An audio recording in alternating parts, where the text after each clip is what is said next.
Bismillahirrahmanirrahim. Assalamualaikum warahmatullahi wabarakatuh.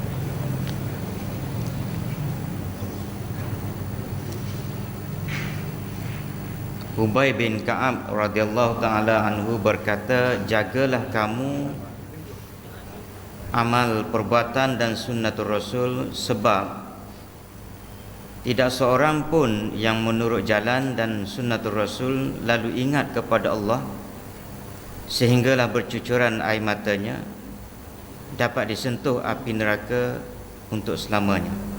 Ini dah teranglah semalam Dan tiada seorang pun yang benar-benar beramal menurut sunnatul Rasul, ingat kepada Allah sehingga gemetar badannya kerana takut kepada Allah, melainkan ia bagaikan pohon yang kering daunnya lalu disentuh angin, maka berjatuhan daunnya. Jadi yang keduanya disebut di sini Ubay bin Ka'ab. Ubay bin Ka'ab ni tok guru zaman tersebut, sehingga Saidina Umar sendiri bertanya kepada Ubay bin Ka'ab. Itu tahap dia. Umar ni kira hebat dah. Tapi Umar ni sendiri dia bertanya kepada Ubay bin Ka'ab tentang beberapa hal. Termasuk antara yang Saidina Umar tanya Ubay bin Ka'ab ialah tentang maksud takwa. Yang kita duk dengar setiap hari Jumaat, Tok Imam ataupun Tok Khatib dia sebut, hendaklah kamu bertakwa kepada Allah. Jadi Umar tanya, takwa ni lagu mana? Wahai Tok Guruku. Siapa dia? Ubay bin Ka'ab. Tok Guru dia. Nak dapat gambaran, ialah macam kita lah. Kita duk sebut takwa, duk lontar takwa.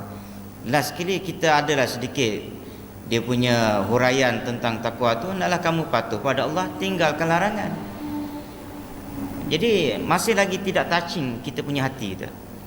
Bila kita cakap lagu tu maknanya pendengar tu, audience tu, dia rasa tak ada apa takwa ni. Dia macam tu.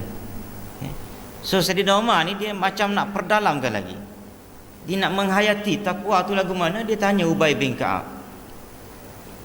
Ubay dia apa ni, Tok Guru, lagu mana yang dikatakan takwa ni? Kalau orang tu takut ke Tuhan, lagu mana nak tengok dia punya gaya hidup dia. Tok Guru dia pun, ini kebijaksanaan Tok Guru. Ada kalanya dia jawab direct, tapi ada kalanya dia terpaksa mengambil satu contoh yang mudah dipahami, supaya anak murid dia tu faham. Maka dia kata, dia tanya balik Saidina Umar, macam mana kalau kau berjalan di satu padang yang luas, di padang tersebut ada duri?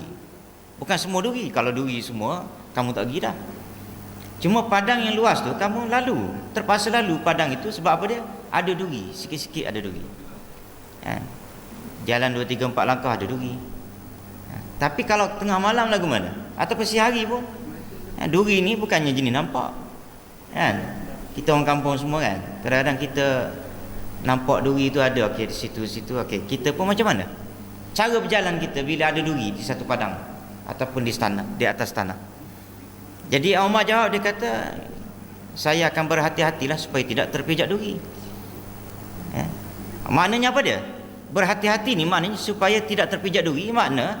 Maknanya di padang itu tak semua duri. Ada yang tak ada duri, jalan sikit ada duri. Oleh kerana ada duri tak ada duri, maka berhati-hati nak pijak di atas tempat yang tak ada duri.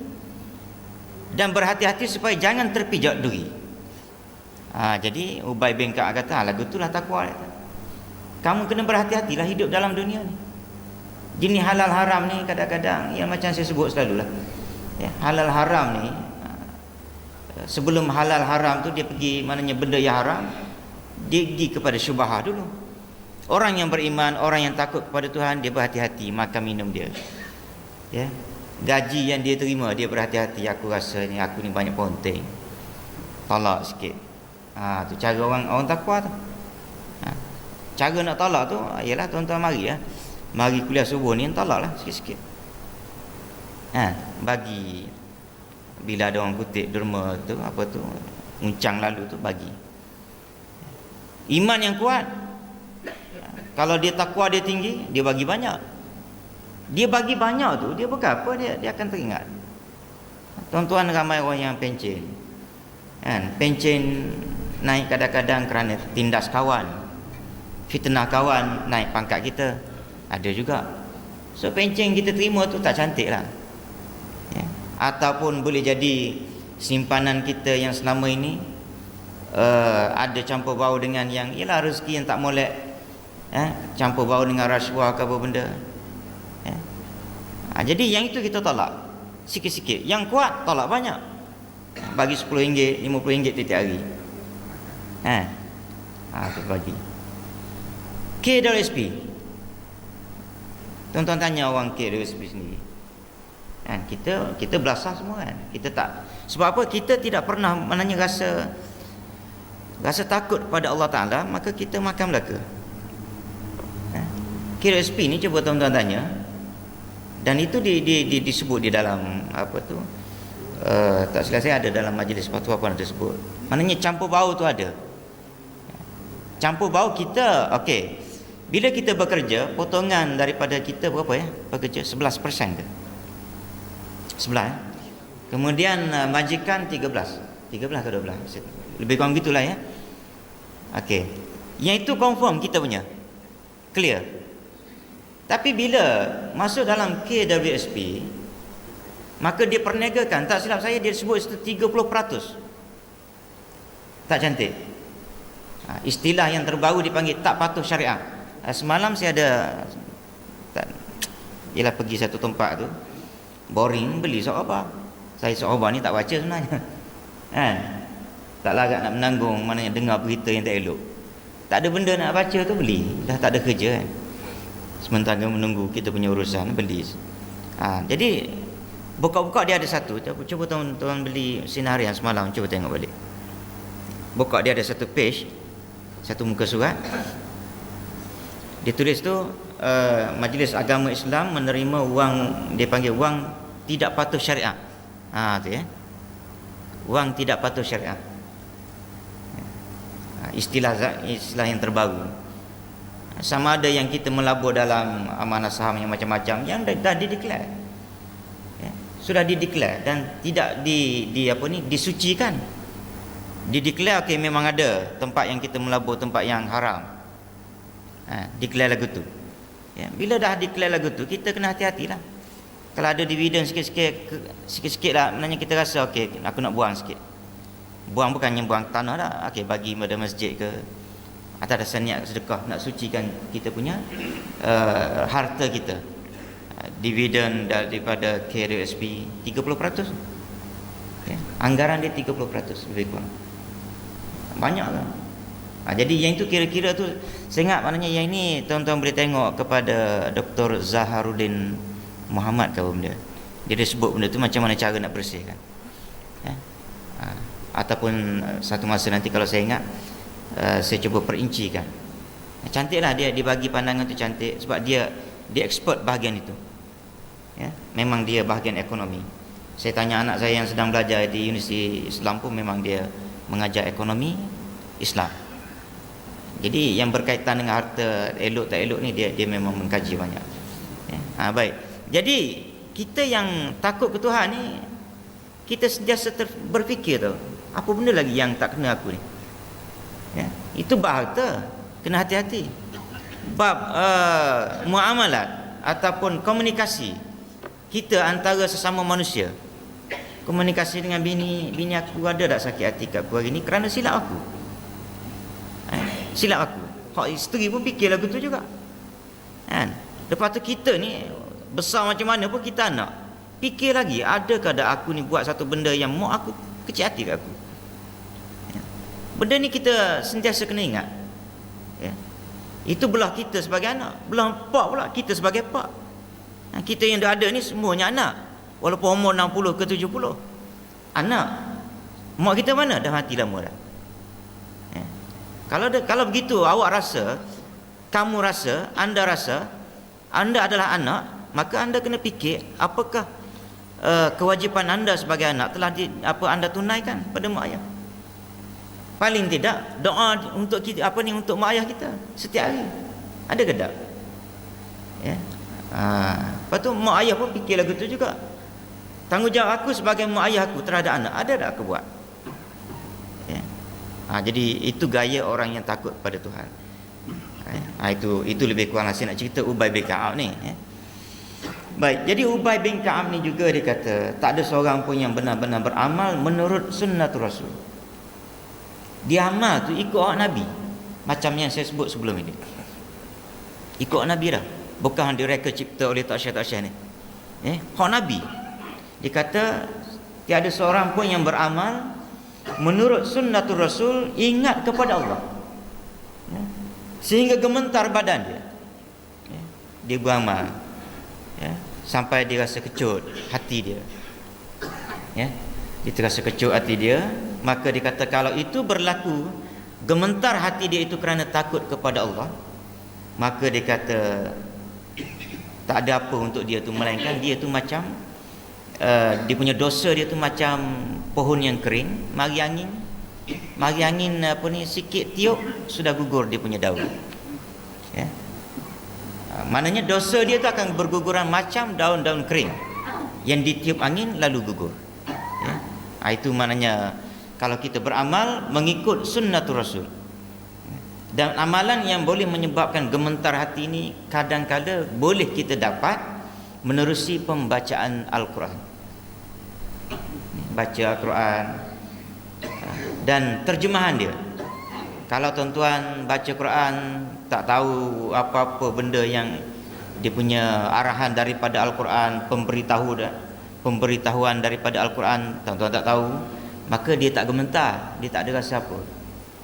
Tapi kalau tahu makna dia, pengarahan dia, cerita dia mari rasa gementar.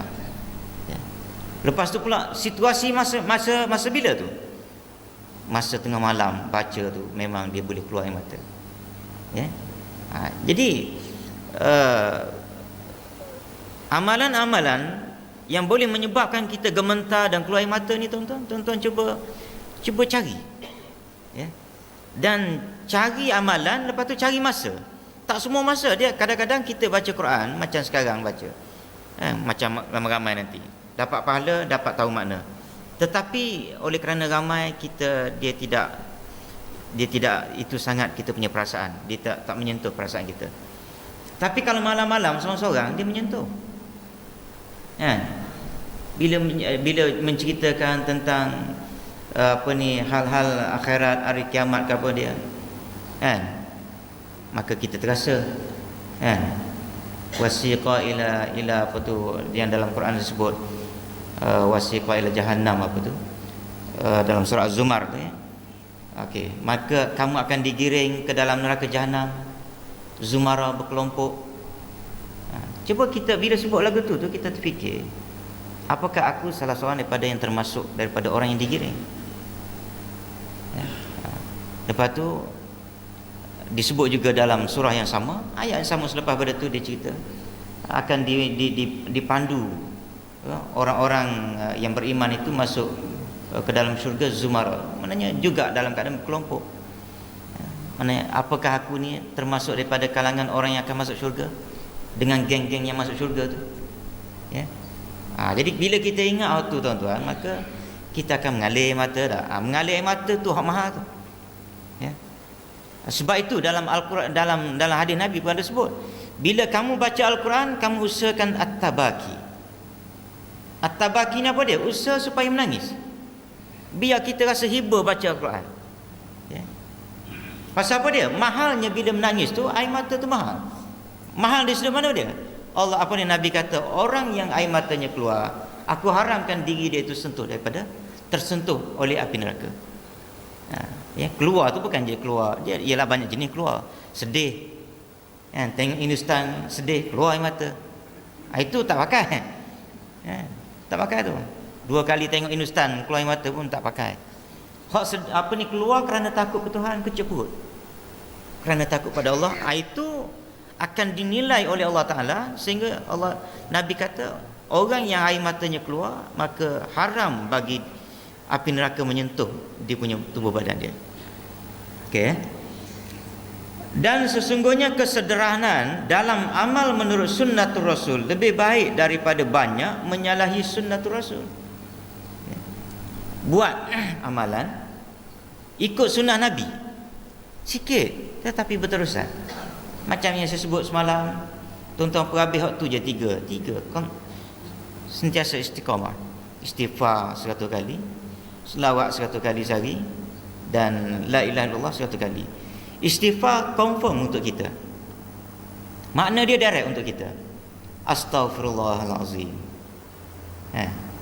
aku minta ampun kepada Allah. Aku minta ampun kepada Allah. Untuk siapa dia? Untuk aku. Baca 100 kali, sebab Nabi pun buat 100 kali. Allahumma salli ala Muhammad. Ini saya dah cerita juga semalam. Bashir dia bertanya Nabi, sampai Allah, innallaha wa malaikatahu yusalluna ala nabi, ya ayyuhalladzina amanu sallu alaihi wa sallimu taslima. Allah dan malaikat selawat pada Nabi. Wahai orang-orang yang beriman, selawatlah kamu kepada Nabi. Maknanya wahai manusia. Seolah-olah Bashir tadi dia kata apa dia? Ayat Al-Quran ni dia kata, Allah Ta'ala kata, wahai Bashir, selawat pada Nabi. Tapi Bashir yang baca ayat Al-Quran ni dia kata apa dia? Sebelum Allah Ta'ala suruh orang yang beriman selawat pada Nabi, sebelum ayat itu Allah Ta'ala cerita Allah dan Rasul Allah dan malaikat selawat pada Nabi. So Bashir tanya Nabi, ya Rasulullah, lagu mana selawat pada engkau? Hak Tuhan selawat pada engkau, malaikat selawat pada engkau tu lagu mana? Aku nak ambil tu. Aku nak pakai tu. Tak nak pakai hak orang lain, tok syekh ke apa benda ajar, tak nak pakai. Aku nak pakai hak tu dulu, lepas tu dah settle yang tu, aku nak barulah aku nak pakai yang selawat yang lain-lain. Selawat ni banyak kalau kita buka kitab tu. Selawat maknanya tafrijiyah, Allahumma salli salatan kamilatan wa sallim salaman sampai akhir lah. Itu panjang sikit. Apa dia lagi? Selawat syifa, apa dia? Allahumma salli ala sayyidina, apa dia? Siapa ingat? Syifaan Allah Rabbi. Tak ingat dah pula. Tak apa. Tibil qulubi wa dawaiha wa afiyatul abdani wa shifaiha wa nuril absari wa diaiha. Itu syifa. Banyak. Tapi Bashir nak, dia kata aku nak hak Tuhan tu. Tuhan sendiri selawat, perkataan Tuhan, aku nak pakai hak tu. Nabi pun terdiam. Maka last kali Nabi keluar, Allahumma salli ala Muhammad. Simple. Baik, Allahumma salli ala Muhammad ni, wahai Tuhan, selawat pada Nabi. Tapi walaupun kita minta Allah Ta'ala selawat pada Nabi, tetapi benda tu mari kita. Apa dia mari kita? Siapa yang selawat pada Nabi, maka Nabi pertama sekali dia akan jawab, walaupun dia dah mati. Yang keduanya, siapa yang selawat pada aku bagi senang jiwa dia. Allah Ta'ala kata, Allah Ta'ala akan bagi senang. Siapa yang selawat pada aku, runsing dia hilang. Siapa yang selawat pada aku, rezeki dia murah. Siapa yang selawat pada aku, gugur dosa dia. Allah Ta'ala akan ampunkan dosa kita. Jadi maknanya kita minta Allah Ta'ala selawat pada Nabi, tapi benefit dia tu, profit dan benefit apa semua mari kita. Keuntungan dia, faedah dia mari kita. Okey, la ilaha illallah. La ilaha illallah ni kita nak mengagungkan Tuhan. Kita nak agungkan Allah. Allah Ta'ala tu maha agung dah. Tapi bagi pihak kita ni nak suruh berasa Allah Ta'ala ni hebat. Kita sebut la ilaha illallah, tak ada Tuhan melainkan Allah. Jangan ada dalam fikiran kita ni ada benda lain lagi selain pada Allah Ta'ala. Kadang-kadang syaitan kacau, mari surah dah. Tapi berasa Tuhan ni lembek, tak power, tak yakin. Jadi nak kemas benda tu la ilaha illallah. Kita sebut la ilaha illallah, tapi Allah Ta'ala bagi kita balik. Engkau sebut, aku gugurkan dosa engkau semua. Maknanya tiga-tiga amalan ini yang asas, kalau kita amalkan semuanya mari kita balik. Walaupun kita minta Allah Ta'ala selawat pada Nabi, nak kira-kiranya seolah-olah nak suruh senang Nabi. Tak, nak suruh senang kita sebenarnya. Baik. Jadi dia kata sini, Ubay kata kesederhanaan dalam sunnatul Rasul ni lebih baik daripada kamu buat benda yang tak ikut Nabi tapi menyalahi Nabi. Benda yang kamu buat tu Nabi pun tak ada ajar. Lepas tu dah lah tak ajar, susah pula.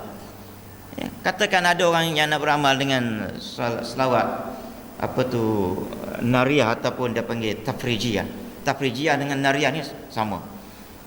Kalau buka kitab kadang-kadang kita cari selawat nariyah mana? Tak jumpa. Cari pula selawat tafrijiyah. Boleh kita amal. Saya selalu dah sebut. Boleh kita amal kalau yang asas ini kita dah amalkan. Ya. Tapi kalau kita dah ambil hak tu, berat itu jadi letih. Allahumma salli salatan kamilatan wa sallim salaman taman ala sayyidina Muhammadin alladhi tanhalu bihil uqad wa tanfariju bihil qurub wa tuqda bihil hawaij wa tunalu bihil raghib wa husnul khawatim wa istisqal ghamam biwajhil karim wa ala alihi wa sahbihi fi kulli lamhatin wa nafasin bi adadin kulli ma'lumilat. Tu tafrijah. Ya. Setengah-setengah maknanya tarekat ataupun tasawuf dia suruh amal tu. Itu kalau kita terus start dengan waktu, aduh letihnya. Lagu ni ke selawat. Itu mula dia akan sampai perekat pedal dah mula. Kita mencemuh selawat pula dah. Orang itu dia akan mencemuh selawat. Sebab apa dia? Sebab dia dalam otak dia, Tok Guru, Tok Syekh dia kata ini selawat yang paling bagus. Ya. Dia pun baca Allah panjang. Panjang tadi tuan-tuan dengar dia baca. Panjang ya. Tetapi selawat tu dia sebenarnya lebih kepada satu amalan. Kalau kita ada masalah, untuk orang panggil booster. Ya. Kalau booster ni apa dia? Saya tak tahulah sekarang ni dia nak bagi contoh apa dia. Kalau zaman dulu TV kita ni dia tak ada astro. Ya tak? Tuan-tuan tahu booster ni sebenarnya, tapi saya nak suruh faham lagi. Bila pakai area, dia kadang-kadang ada bintik-bintik. Jadi pada masa itu dia ada booster dia tu. Ada satu benda pasang tu, tambahlah, maknanya kena bayar lebih sikit. Maka bintik-bintik dia hilang. Hilang, maknanya comel sikit. Artinya selawat tafrijah ni nak suruh jadikan booster aja. Nak suruh comel sikit, ataupun nak suruh katakan Nabi kata siapa selawat pada aku, lapang hidup dia, rezeki murah. Ya. Okey, kita pun amal. Allahumma salli ala Muhammad wa ala ali Muhammad. Okey, kalau boleh sampai kepada keluarga. Wa ala ali Muhammad tu wa ala dan ke atas ali Muhammad, keluarga Muhammad. Keluarga Nabi kita. Ya. Baik, Allahumma salli ala Muhammad, okey dah.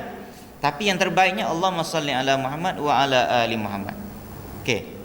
Kita amal-amal waktu kita ada masalah katakan. Sempit dah ada rezeki kurang ke apa benda, masalah dengan laki bini ke apa benda. Okey, kita boleh baca ayat selawat tafrijah tadi. Tafrijah ni tadi maksud dia apa dia? Dia lebih kuat untuk nak merongkaikan masalah kita. Ya. Maknanya kalau baca tu memang kalau kita amalkan, kita ada masalah, baca 11 kali setiap hari ataupun setiap kali lepas sembahyang baca 11 kali. InsyaAllah Allah Ta'ala akan tolong kita. Booster lah, ya, dipanggil booster, cepat sikit. Macam sembahyang ajak juga. Sembahyang ajak asas dia 2 rakaat. Tapi kalau dah you punya masalah, awak punya masalah, anda punya masalah terlalu besar, tak padan dengan 2 rakaat, kena bantai yang 12 rakaat. Lagu tu lah lebih kurang. Selawat pun lagu tu juga, selawat ringkas. Tapi kalau ada masalah besar, bagi selawat yang hebat sikit. Antara yang hebatnya ialah selawat tafrijiyah. Baik. Jadi Ubay bin Ka'ab kata, kalau kita amalkan sunnah Nabi tu yang betul-betul mari daripada Nabi, walaupun sikit tapi berterusan, maka itu lebih baik daripada kamu amalkan yang tidak daripada sunnah Nabi, ya, tetapi banyak buat, tapi bukan daripada Nabi. Katalah ada orang tahan baca selawat tafrijah tadi, memang hebat dia 100 kali sehari dengan selawat yang panjang tadi. Tapi benda tu tak ada tu. Itu create daripada para sahabat, daripada ulama. Macam ni lah saya nak bawa contoh supaya tuan-tuan faham lagi. Ya. Ilahi lastulil firdaus. Kita selalu sebut, kita pun rasa seronok badan. Ilahi lastulil firdaus. Wala aku alan nari jahim. Aku ni bukanlah ahli firdaus, tapi aku tak mampu masuk syurga, aku tak layak. Itu kata-kata daripada orang yang sufi. Dia dah beramal, dah banyak dah, dia last kali walaupun dia dah amal banyak, tapi dia berasa dia rasa nak merendahkan diri dia pada Allah.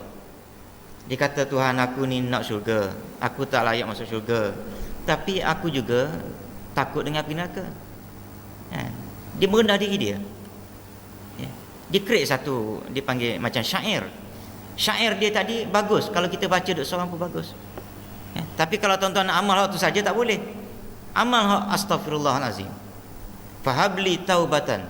Maka dia kata, kalau begitu wahai Tuhan, aku ni tak layak masuk syurga. Sebab apa dia? Amalan aku sikit. Tapi aku tak nak masuk syurga, masuk dalam neraka. Aku tak layak. Aku tak layak masuk syurga, aku tak nak masuk neraka. Ya, aku tak mampu. Fahabli taubatan. Ya, maka tolonglah ampunkan dosaku. Cara dia communicate.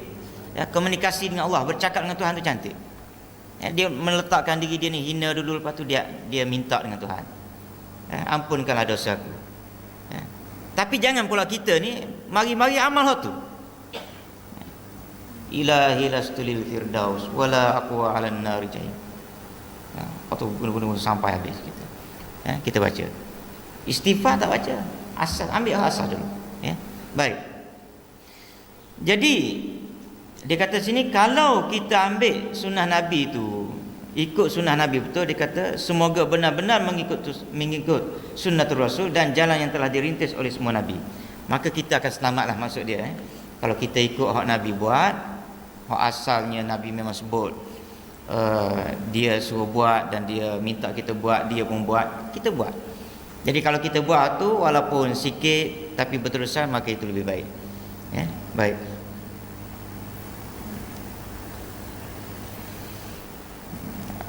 Kalau nak apa tu lagi, sebelum ni dah ada dah kita sebut, cuma saya sebut balik.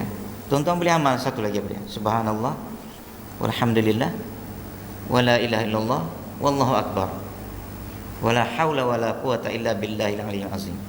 Okey, dipanggil apa dia? Tasbih. Ingat subhanallah. Ini untuk Allah Taala ni, kita angkat banyak benda ni. Kalau kita sebut la ilaha illallah, kita hanya sebut la ilaha illallah, tak ada Tuhan melainkan Allah. Tak ada Tuhan, tak ada. Syaitan mari kacau pun tak ada Tuhan melainkan Allah. Tapi kalau sebut ni subhanallah, maha suci Tuhan. Kadang-kadang mari mikir Tuhan ni lagu mana, syaitan mari, oh Tuhan lagu ni macam pokok contoh. Oh macam langit. Ada subhanallah. Ya. Bila sebut tu kita kata subhanallah, maha suci Tuhan. Subhanallah walhamdulillah, segala puji bagi Tuhan yang telah bagi nikmat rezeki pada aku, boleh hidup, sihat tubuh badan. Ya. Semalam saya pergi ziarah satu orang kawan, di hospital, sakit. Ya. Isteri muda lagi. Baru ni saya cerita isteri muda lain. Kan? Isteri ketiga tu muda, kaya. Ini dah dia sakit. Dia ni memang daripada awal dia kahwin dua ni, saya follow lah. Dia selalu tanya saya, pergi tengok, tua. Nak kata tua tak juga, dia masih lagi 60 tahun lah, lebih pantas sekali.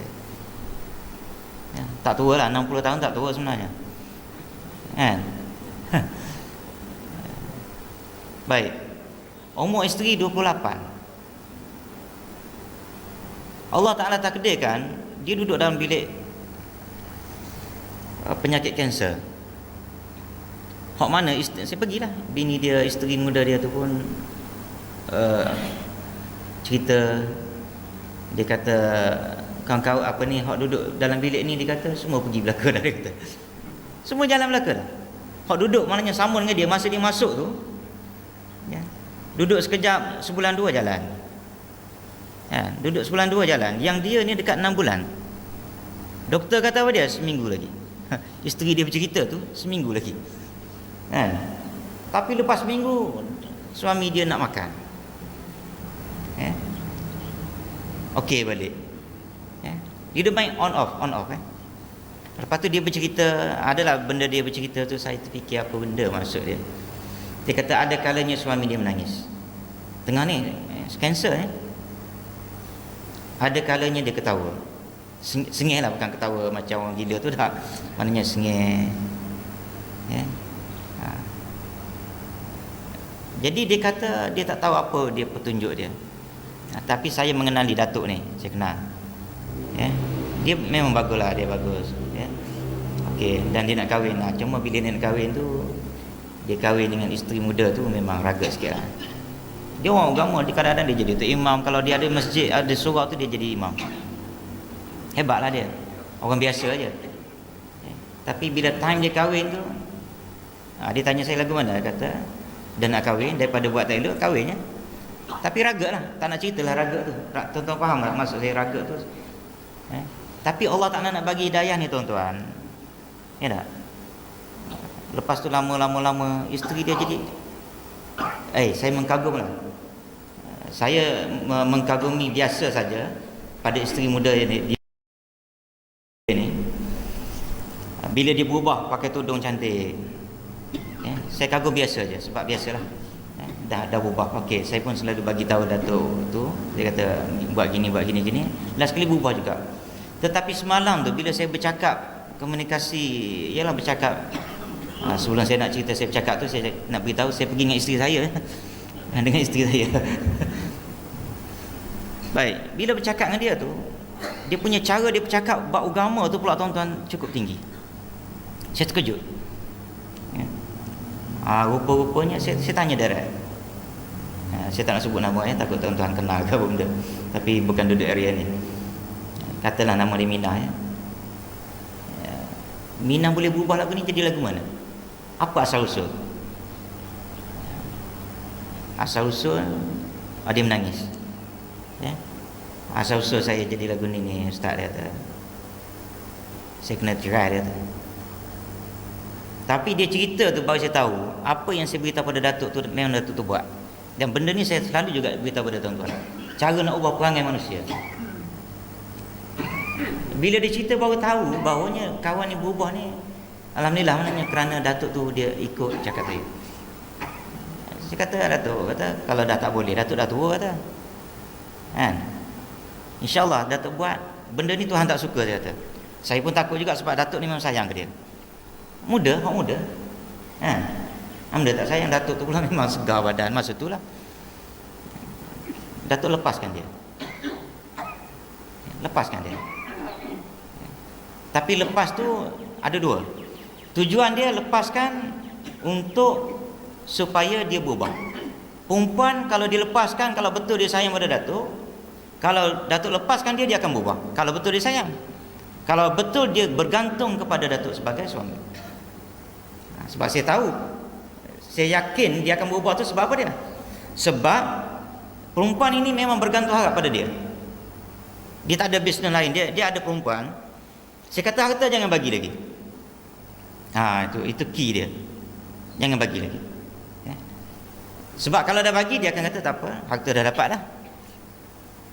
Jangan bagi lagi. Okey, sekarang dia bergantung. Kalau betul dia bergantung, lepaskan dia dengan harapan dia berubah. Tapi Datuk kena reserve satu dia. Ini saya ajar dia lah. Reserve, kalau betul kita lepaskan dia, lepas tu dia pun suka, Datuk kena reda lah. Maknanya terus. Yang penting Datuk selamat dah, dia Datuk pun suruh dia tutup aurat dengan baik pun dia tak nak, lepaskan.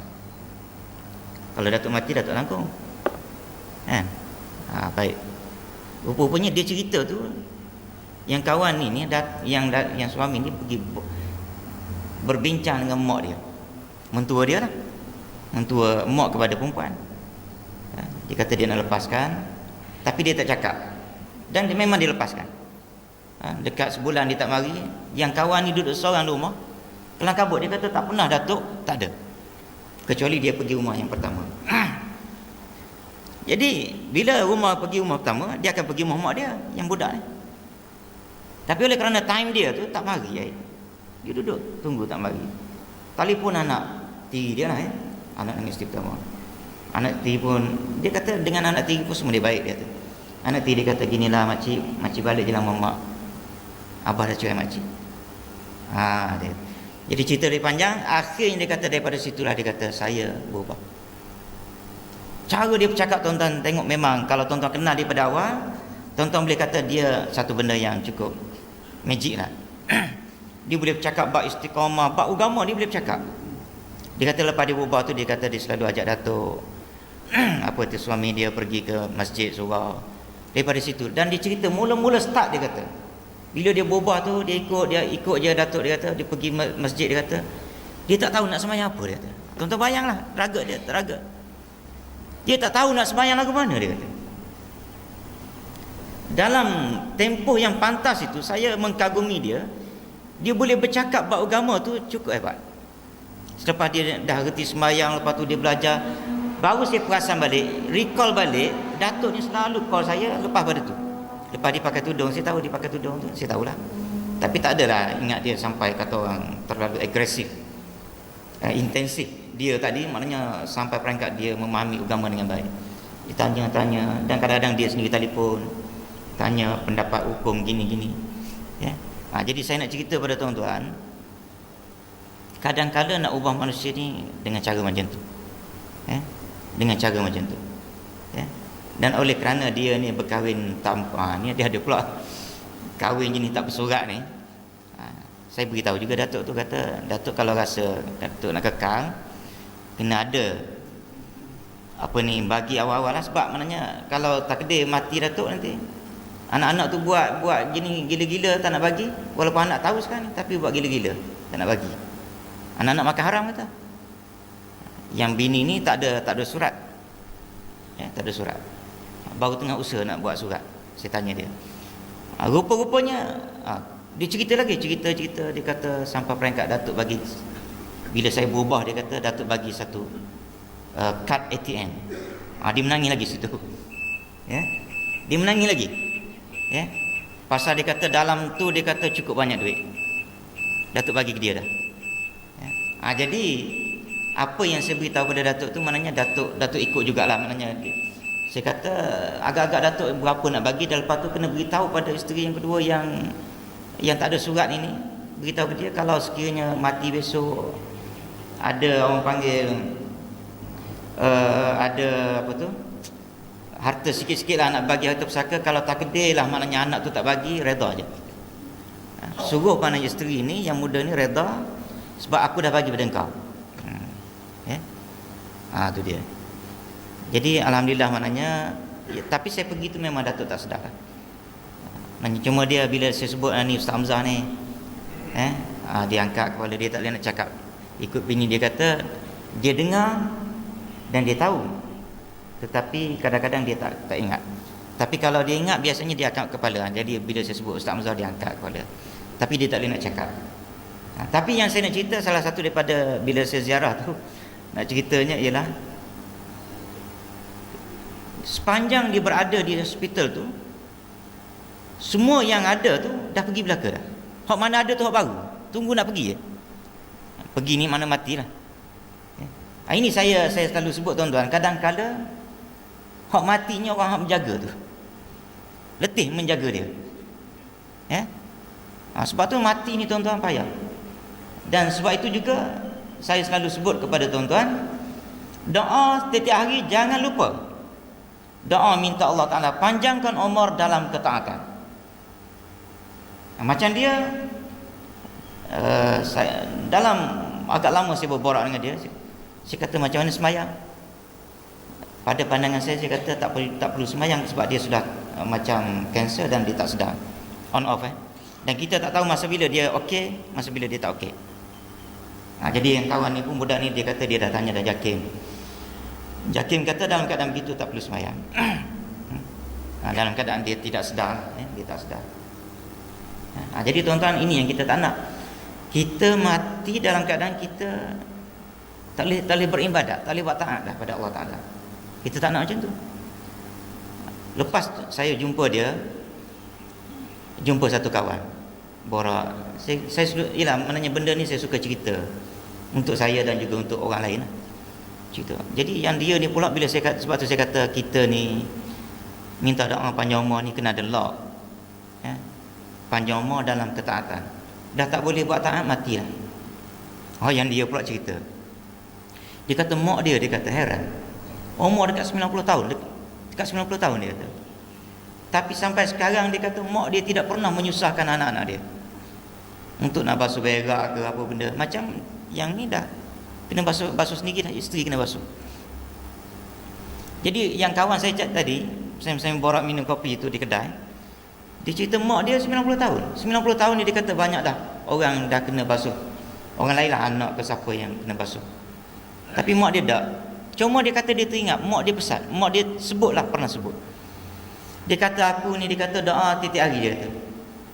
Aku tak nak hidup aku ni menyusah anak ataupun apa ni. Aku tak nak hidup aku ini menyusahkan orang lain. Jadi bila dia cakap lagu tu saya pun tangkaplah. Mudah-mudahan itulah kot doa mak dia itulah yang menyebabkan mak dia sampai sekarang pergi tandas dia kata sendiri. Pergi tandas sendiri. Cuma dia kata baru-baru ni dia kata dah tak ingat dah. Sembahyang tarawih tak ingat. Sembahyang dia dah lupa dah. Tetapi pergi tandas dia kata dengan bongkok macam ni dah dia kata. Dia tunjuk kat saya. Tapi dia tidak pernah panggil anak cucu dia ke tolong basuh berak, dia tak ada. Jadi sebab tu tuan-tuan, doa ni penting. Ya. Kita tak nak menyusahkan satu, yang kedua takutlah. Ya, takut maknanya anak tadi durhaka kepada kita sebagai bapa, sebagai ayah. Kerana apa dia? Letih jaga kita. Pasal apa dia? Dengan nyanyuknya, dengan tak boleh bergerak. Nyanyuk tak boleh gerak. Nyanyuk satu hal. Kan? Berak ikut dan, lepas tu kaca-kaca pergi jahit. Jadi macam budak. Jadi dah mulalah anak mulalah pada masa tu. Maknanya merepek ke, marah ke, apalah mak ni tak reti macam budak-budak. Kita tak nak macam tu. Ya. Jadi saya rasa tuan-tuan, sekadar tazkirah lah ya. Walaupun lagi sikit tajuk tu tak apa. Maknanya benda nak menyegarkan jiwa kita lah sikit-sikit. Ya. Kadang-kadang kita alpa dengar cerita lagu ni mungkin kita cool balik. Kita moyok balik, kata orang hina-dina balik. Kalau tidak rasa kita hebat, rasa tak payah Tuhan pun tak apa. Ya. Tapi sekali ini macam ni, yang duduk terlantar kaya macam mana pun tak dapat. Isteri muda ke tak boleh pakai. Ya. Jadi benda ni nak cerita kesihatan penting. Sebab tu bila pergi Mekah tu, bila minum air Zam-Zam, apa yang kita minta? Badan yang sihat, rezeki murah kan, umur yang panjang. Jadi badan sihat, umur panjang tu dia samalah. Badan sihat, umur panjang. Ya. Maknanya umur panjang dalam keadaan badan sihat, tak menyusahkan orang. Ya. Boleh buat taat. Kalau dah tak boleh buat taat, maknanya tak sihat lah tu. Ya. Jadi sebab tu jangan minta umur panjang saja. Jangan minta badan sihat saja. Minta umur panjang dalam ketaatan, umur yang panjang dalam ketaatan dalam ketaatan kepada Allah Taala. Tubuh badan yang sihat. Bismillahirrahmanirrahim. Alhamdulillah. Wassalatu wassalamu ala asyrafil anbiya'i wal mursalin. Allahumma ighfir lana dzunubana wa li jami'il muslimin wal muslimat. Allahumma ij'alna minal ladzina yastami'una al-qawla. Sallallahu alaihi wasallam. Alhamdulillah.